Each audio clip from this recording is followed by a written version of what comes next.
सहकार. सर्वसामान्य लोकांनी सर्वसामान्य लोकांच्या सामाजिक आणि आर्थिक उन्नतीसाठी चालवलेली सामान्य माणसांची चळवळ. सहकार तळागाळातल्या माणसांना आधार देणारं संघटन, त्यांना बळ देणारा विचार.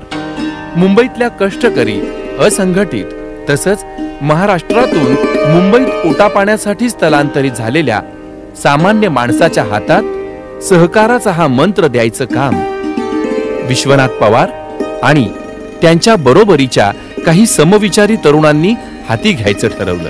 आणि या ध्यासातून, अथक प्रयत्नातून एक ज्योत पेटली. 2 सप्टेंबर 1978 रोजी ज्ञानदीप पतसंस्थेची स्थापना झाली. मुंबईतल्या चुनाभट्टी रेल्वे स्थानकानजीक एका छोट्याशा गाळ्यात ज्ञानदीप पतसंस्थेसाठी सभासद गोळा करायला सुरुवात झाली. केवळ 300 सभासद आणि 13,000 रुपयांच्या पुंजीतून सुरू झाला सहकारातल्या या दीप ज्योतीचा प्रवास. महाराष्ट्रभर तिचं कार्यक्षेत्र वाढत गेलं. या प्रवासात तिनं कमावला लाखो ग्राहकांचा विश्वास आणि त्यातूनच आज त्या छोट्याशा बीजाचा महाकाय वृक्ष झालाय. अ वर्ग आणि ब वर्ग मिळून सुमारे 2,60,000हून अधिक सभासद, भागधारकांना सातत्यानं 15% लाभांशाचं वितरण.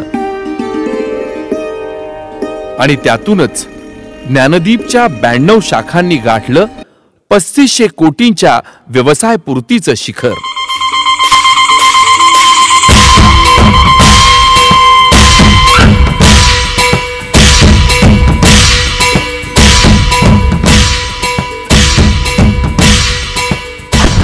हे आकडे ज्ञानदीपच्या गौरवाची साक्ष आहेत, लाखो ग्राहकांनी दाखवलेला विश्वास आहेत. चुनाभट्टीसारखी कामगार वस्तीतली एक शाखा सुमारे 90 कोटींचा व्यवसाय करते. किसन नगर ठाणे, खंडाळा, मुलुंड या शाखांनी 100 कोटींचा व्यवसाय टप्पा ओलांडलाय. त्या मागोमाग दादर, भायखळा, स्वारगेट, वाई आणि सातारा शहर या शाखा सुद्धा अशाच कोटींचे आकडे पार करत जनमनातलं ज्ञानदीपचं स्थान अढळ करत पुढे चालल्या आहेत. मुंबई, ठाणे, रायगड, पालघर, नाशिक, पुणे, सातारा, सांगली, कोल्हापूर, सोलापूर या जिल्ह्यांमध्ये विस्तार करून सहकारातला हा अश्वमेध महाराष्ट्रभर न्यायचं व्रत ज्ञानदीपनं अंगीकारलंय. केवळ मुंबई पुण्यासारख्या प्रगत शहरातच नव्हे तर ग्रामीण भागात सुद्धा ज्ञानाचा दीप आणि धनाची प्रकाश किरण पोचायला हवी. गावं आर्थिक दृष्ट्या सक्षम व्हायला हवी. त्यातूनच शहराकडचे लोंढे थांबतील आणि ग्रामीण जीवन सुखी होऊ शकेल. हा विचार ज्ञानदीपच्या विस्ताराचा पाया ठरला आहे. जिथं लोकांचा सहकारावरचा विश्वास उडून गेला होता, त्या कोल्हापूरमध्ये शाखा उघडून ती सक्षमपणे चालवण्याचं धारिष्ट्य या विचारातूनच ज्ञानदीपनं दाखवलंय. कुठलंही यश हे अपघातानं मिळत नसतं.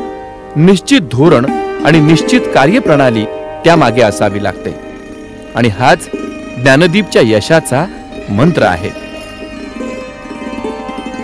शाखेच्या दैनंदिन कामाची सुरुवात प्रार्थनेनं होते. सर्व शाखा कटाक्षानं हा नियम पाळतात. त्या मनोबलातूनच प्रत्येक कर्मचारी हसतमुख सेवेसाठी आपोआप सज्ज होतो. उत्कृष्ट नियोजनबद्ध व्यवस्थापन हे संस्थेनं आजवर कटाक्षानं जपलेलं वैशिष्ट्य इतर पतसंस्थांसाठी मार्गदर्शक ठरावं इतकं पक्क आहे. केवळ ज्ञानदीप संस्थाच वाढली नाही, तर ज्ञानदीपच्या बरोबरीनं असंख्य सामान्य माणसं आणि संस्था आज प्रगतीपथावर मार्गक्रमण करत आहेत.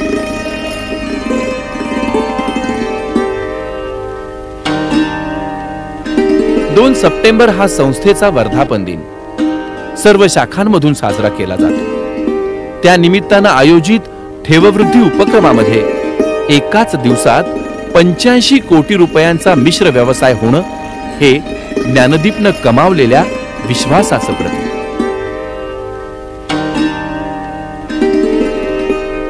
32-33 वर्षापासून ह्या बँकेशी माझा व्यवहार चालू आहे. मी जेव्हा येतो तेव्हा पुष्कळ सेवा माझ्यासाठी दिली जाते. मला कधी कधी स्टेशनपर्यंत इकडचे माणसं सोडायला पण येतात आणि इकडे आलो की लगेच मला काहीच न करता फक्त माझ्याकडून पासबुक घेतात. जे काढायचे असेल भरायचे असेल पैसे सगळे व्यवस्थित, मला काहीच त्रास नव्हता. खूप चांगल्या रीतीने माझ्याशी व्यवहार चाललाय. सामान्यातल्या सामान्य माणसाला या बँकिंग शृंखलेमध्ये सामील करून घेणारी दैनंदिन ठेव योजना. या योजनेमधला महिलांचा सहभाग संस्थेला अभिमानास्पद वाटतो. या 900 दैनंदिन ठेव प्रतिनिधींच्या मार्फत ज्ञानदीप 2.5 लाख ग्राहकांपर्यंत रोज त्यांच्या व्यवसायाच्या जागेवर सेवा देत आहे. पेपरलेस कामकाजाच्या दृष्टीनं दैनंदिन ठेव योजनेसाठी मशीनऐवजी मोबाईलचा वापर करण्यात येतो. ही सुविधा ऑनलाईन करण्यात आली आहे. खातेदारानं रक्कम जमा केल्याबरोबर तात्काळ SMS दिला जातो. महाराष्ट्रात अशा प्रकारची अत्याधुनिक सेवा देणारी ज्ञानदीप ही एकमेव संस्था आहे. सहकार खात्याच्या महाराष्ट्र सहकारी संस्था अधिनियमांचं तंतोतंत पालन करणारी कामकाज पद्धती, त्यातूनच सातत्यानं टिकवून ठेवलेला ऑडिट वर्ग. शिक्षण प्रशिक्षणातूनच बदलत्या काळासोबत स्वतःला परिपूर्ण ठेवता येतं याची जाणीव ठेवत कर्मचाऱ्यांसाठी भांडूप, खंडाळा आणि पुणे अशा ठिकाणी प्रशिक्षण केंद्र स्थापन केली गेली आहेत. या केंद्रांवर सातत्यानं ट्रेनिंग प्रोग्राम्स आयोजित केले जातात. विभागीय कार्यालयासाठी 1-1 दिवसांच्या कार्यशाळा भरवल्या जातात.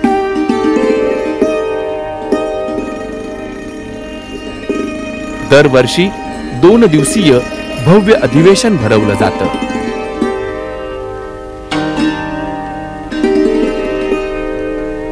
संस्थेसाठी झटणाऱ्या सर्व घटकांना विचारांची, माहितीची आणि एकमेकांबद्दलच्या अपेक्षांची देवाणघेवाण करता यावी म्हणून सततच्या ग्राहक मेळाव्यातून ग्राहकांशी अखंड संवाद साधला जातो.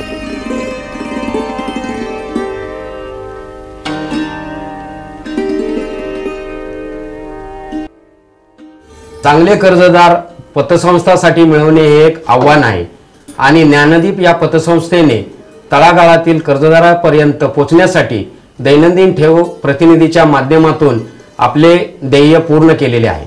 संस्थेच्या ठेवीमध्ये सुद्धा कर्जाप्रमाणेच प्रगती झालेली दिसून येत आहे, कारण ग्राहकाचा विश्वास संपादन करण्यासाठी आम्ही त्यांच्या घरापर्यंत पोहोचलेलो आहोत. कर्मचारी हा संस्थेचा आरसा असतो. त्याच्या वागण्या बोलण्यातून आणि कार्यपद्धतीतून संस्थेची प्रतिमा दिसत असते. या प्रतिमेसाठी कर्मचारी आचार संहिता ही मार्गदर्शक पुस्तिका प्रत्येक कर्मचारी अंगीकारून आहे. सर्व शाखांच्या कामकाजात एकवाक्यता असावी म्हणून संस्थेनं सर्वांसाठी एक कार्यप्रणाली निश्चित केली आहे. विस्तारलेल्या कार्यक्षेत्रातल्या शाखांमध्ये आपापसात संवाद साधता यावा म्हणून ज्ञानार्थ हे मासिक प्रकाशित केलं जातं.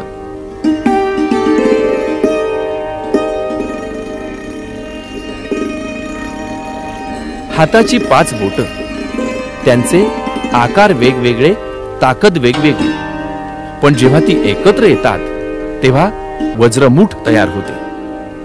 विविध क्षेत्रातल्या अनुभवाचं गाठोडं पाठीशी घेऊन संस्थेच्या कामकाजाला गती देणारं संचालक मंडळ हे ज्ञानदीपचं सर्वात मोठं सामर्थ्य. विश्वनाथ पवार संस्थेचे संस्थापक संचालक, न्यू इंडिया इन्शुरन्स कंपनीतून सेवानिवृत्त. जिजाबा पवार विद्यमान अध्यक्ष, संस्थापक अध्यक्ष, मुंबई विभागीय सहकारी पतसंस्था फेडरेशन, संचालक, मुंबई जिल्हा मध्यवर्ती सहकारी बँक. गजानन धुमाळ विद्यमान उपाध्यक्ष, कर्मचारी आणि दैनंदिन ठेव प्रतिनिधींच्या प्रशिक्षणामध्ये मार्गदर्शक. रवींद्र केंजळे विद्यमान सचिव, वारकरी संप्रदायी, आध्यात्मिक कार्यक्रमांचं संघटन आणि समाजसेवेत रस. किसन तपकिरे दैनंदिन ठेव प्रतिनिधी आणि व्यवस्थापन यांच्यात समन्वयक म्हणून जबाबदारी। बाळकृष्ण पवार ज्ञानदीपचे कर्मचारी ते संचालक आणि पुढे अध्यक्ष पदापर्यंत वाटचाल। चंद्रकांत शिंदे मुंबई महापालिकेतून सेवानिवृत्त। एकनाथ जगताप तपासणी आणि लेखा परीक्षण या कामी संस्थेला मार्गदर्शन। चंद्रकांत ढमाळ व्यवस्थापन शास्त्र विषयातून पदव्युत्तर पदवी। विजय कासुर्डे बँक ऑफ बडोदा मधून अधिकारी पदावरून सेवानिवृत्त। दुष्यंत जगदाळे विद्यार्थी जीवनाशी निगडित उपक्रमांमध्ये विशेष रुची। बाळासाहेब वांजळे भारत संचार निगम मध्ये कार्यरत। अनुप पवार आधुनिक शेती आणि शेतीपूरक व्यवसायांमध्ये रुची। हनुमंत धिवार मुंबई महानगरपालिकेतून अधिकारी पदावरून सेवानिवृत्त। निवृत्ती मस्के मुंबई महानगरपालिकेतून अधिकारी पदावरून सेवानिवृत्त। छाया शिंदे यशस्वी उद्योजिका, ग्रामीण शेतमजूर महिलांमध्ये विशेष कार्य। दुर्गा वाघ नवी मुंबई विभागात महिला बचत गटांमधून कार्यरत। संजय पवार तज्ञ संचालक, सहकारी बँक आणि पतसंस्थांच्या संचालक पदाचा अनुभव। बापूराव खोपडे कर्मचारी प्रतिनिधी संचालक। शंकर ढमाळ प्रशासन, लेखा आणि लेखा परीक्षण या बाबतीत विशेष अभ्यास आणि कौशल्यपूर्वक व्यवस्थापकीय जबाबदारी सांभाळणारे शिवाजी कुंभार, डीजी भिलारे, रामदास लिलिंगे, श्रीरंग शिर्के, दत्तात्रय गाढवे, लक्ष्मण चव्हाण आणि सुधाकर मोरे हे अधिकारी। आमच्या या संचालक मंडळाची जी सभा होते, या सभामध्ये प्रत्येक विषय हा सर्व संचालक अतिशय खेळकरपणाने त्याच्यात सहभागी होऊन त्याच्यात निर्णय प्रक्रियेमध्ये भाग घेतात। जोपर्यंत एखादा विषय एखाद्या संचालकाला जर पटला नाही तर त्याला पटेपर्यंत विषय समजून सांगण्याची एक आमच्याकडे सर्व संचालकांची एक संकल्पना असते। एक विषय जरी पटला नसला तरी बाकीचे जे विषय असतात त्या विषयावर आणि सर्व संचालक एकमताने हे सहकारात काम करत असतो। त्याला एकमेव कारण की संचालक मध्ये असलेली एकजूट ही अतिशय महत्वाची। संस्थेचा कारभार जास्तीत जास्त कायद्याशी सुसंगत आणि शासकीय धोरणाशी निगडीत अशा तऱ्हेने केला जातो। त्यामुळे आम्हाला कुठलीही योजना समर्थपणे राबवता येते आणि ती यशस्वी होते। कर्ज देताना मायेची ममता, आपुलकीचं सहकार्य, पण थकबाकी वसूल करताना करडी शिस्त आणि संपूर्ण व्यावसायिकता जपली जाते। थकबाकी हा सर्वच सहकारी पतसंस्थांचा एक ज्वलंत प्रश्न निर्माण झालेला आहे। थकबाकीच्या संदर्भात ज्ञानदीपने एक स्वतंत्र असं एक पॅटर्न निर्माण केलेला आहे आणि या पॅटर्नच्या मार्फतच आम्ही सातत्याने ही थकबाकी कमी करण्याचा प्रयत्न केलेला आहे। ज्ञानदीपनं प्रत्येक कर्मचाऱ्याला कर्जाची खाती वाटप केलेली आहेत आणि कर्ज खाती वाटप केल्यामुळे प्रत्येकाची जबाबदारी आहे की हे कर्ज वसूल झालं पाहिजे।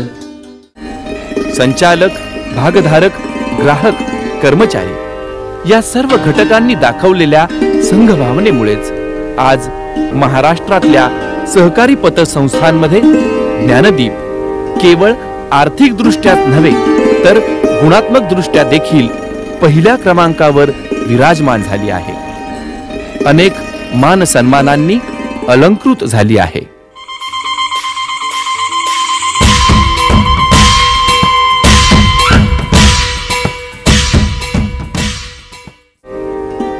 सहकारी बँका, पतसंस्था या आर्थिक संस्था असल्या तरी खऱ्या अर्थानं त्या सामाजिक संस्था आहेत। हे तत्व उराशी बाळगून ज्ञानदीपनं सामाजिक उपक्रमांचा डोंगरच उभा केला आहे।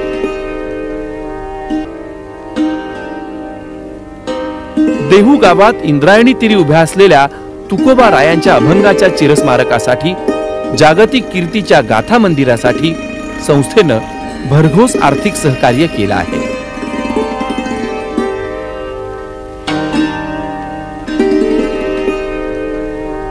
वधूवर सूचक मंडळाच्या माध्यमातून शेकडो जीवनसाथींसाठी संपर्क माध्यमाची भूमिका बजावणारं ज्ञानदीप वधूवर सूचक मंडळ.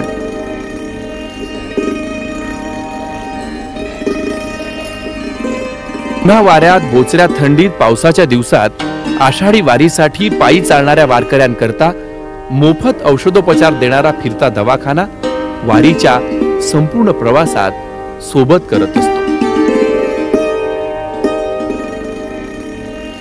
खडवली इथल्या मातोश्री वृद्धाश्रमासाठी ज्ञानदीपनं आपलं योगदान दिलंय. राज्य पातळीवर, देश पातळीवर ओढवलेल्या विविध नैसर्गिक आपत्तींमध्ये मदतीकरता संस्था नेहमीच पुढे राहिली.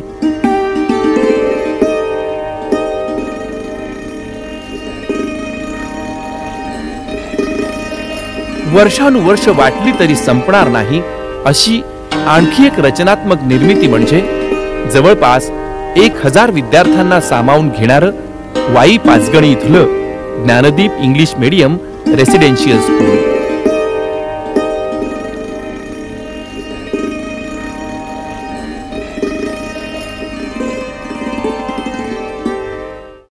महत्वाचा उद्देश सर्व करण्याच्या पाठीमागचा समाजातील ही संस्था केवळ संचालकांची, केवळ कर्मचाऱ्यांची किंवा अधिकाऱ्यांची राहता कामा नये. समाजातल्या प्रत्येक घटकानं म्हटलं पाहिजे की ज्ञानदीप ही माझी आहे आणि माझं म्हणण्यासाठी त्यांच्यासाठी या संस्थेनं काहीतरी करावं आणि म्हणून ही सामाजिक बांधिलकी आजपर्यंत आम्ही सातत्यानं जपत आलेलो. या प्रवासात सहकारावर अनेक अडचणी आल्या, संकट उभी ठाकली, पण ज्ञानदीप डगमगली नाही. किंबहुना त्या प्रत्येक वादळात दीपस्तंभासारखी उभी राहिली. कारण तिचं ध्येय निश्चित आहे, सहकार, सहकार आणि केवळ सहकार. काही संस्था आर्थिक अडचणीत आल्या, आर्थिक अडचणीतून बंद पडल्या आणि त्याचाही परिणाम आमच्या संस्थेवर होत गेला. ते धक्के सहन करता यावेत ही स्थित्यंतर या संस्थेला पचवता आली पाहिजेत आणि उत्तम प्रकारे कारभार करता आले पाहिजेत. म्हणजे वेळोवेळी बदल करत गेलो. या धोरणाचा भाग म्हणून ज्ञानदीपनं सर्व शाखांना जोडणारी कोअर बँकिंग प्रणाली आत्मसात केली आहे. केवळ पतसंस्थाच नव्हे तर एकंदर समाजानंच ज्ञानदीपच्या या कौतुकास्पद वाटचालीची नोंद घेतली आहे. ज्ञानदीप सारख्या क्रेडिट सोसायटीची गरज देशाला, अर्थव्यवस्थेला आणि समाजाला नितांत आहे असं माझं स्पष्ट मत आहे. अत्यंत व्यावसायिक पद्धतीने निर्णय प्रक्रिया राबवली जात असल्यामुळेच या क्षेत्रामध्ये अविश्वासाचं वातावरण असतानाही ज्ञानदीपच्या ठेवीदारांमध्ये मात्र अत्यंत विश्वासाचं वातावरण आपल्याला दिसून येतं. राज्यात 17,000 नागरी सहकारी पतसंस्था आहेत. त्यापैकी आदर्श पतसंस्थांपैकी ज्ञानदीप ही एक पतसंस्था आहे आणि त्याचे कारण मुख्यत्वे करून या संस्थेने आपल्या ठेवीदारांशी ठेवलेले संबंध आणि कर्ज वाटप करत असताना घेतलेली काळजी, त्याच्यामुळे या संस्थेच्या यशात त्याचा फार मोठा वाटा आहे. आज 37 वर्षामध्ये सार्वजनिक माझ्या भूमिका केली. कुठल्याही प्रकारचं राजकारण नाही, बरोबर संचालक विश्वास आणि मला सांगितलं की ज्ञानदीप म्हणून त्यांच्या जन्मदिन त्यांच्या सर्व सहकार्यांचं या नेमक्याबरोबरच या 3 वर्षामध्ये खूप चांगल्या प्रगती केली आहे. मी तर तुम्हाला सगळ्यांना आवाहन करणार, पहिल्यांदा तुम्हाला त्यांच्या तोटात असेल तुम्ही त्यांच्याकडे व्यवहार करा, त्यांची जिम्मेदारी मी घेतो.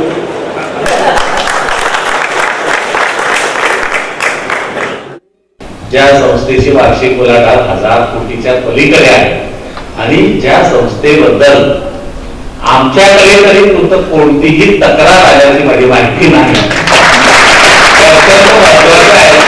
रत्नाकर गायकवाड सारख्या आम्ही असं म्हणतो की आमच्या IAS मध्ये त्या सनदी सेवेमधले महर्षी जे आहेत त्यांनी आपल्या संस्थेची अत्यंत मनपूर्वक अशी स्तुती प्रशंसा केलेली मी आता वाचली. एक खरोखर अभिमानास्पद आहे. जेवढं काय समाजाकरता आपल्याला करता येईल ते करा, ते निरपेक्ष भावनेने करा, लोभ रहित होऊन करा, सेवा भावाने करा. ही तुकोबरांची शिकवण चांगल्या प्रकारे धारण करून ती ठसून ज्ञानदीप या पतसंस्थेचं संचालक मंडळ हाच महत्वाचा तुकोबरांचा संदेश आपल्या उराशी धरून आपलं कार्य करतायत. मी या संस्थेला शुभेच्छा देतो. या आशीर्वादाच्या बळावर आता लक्ष 5,000 कोटींच्या व्यवसाय पूर्तीचं.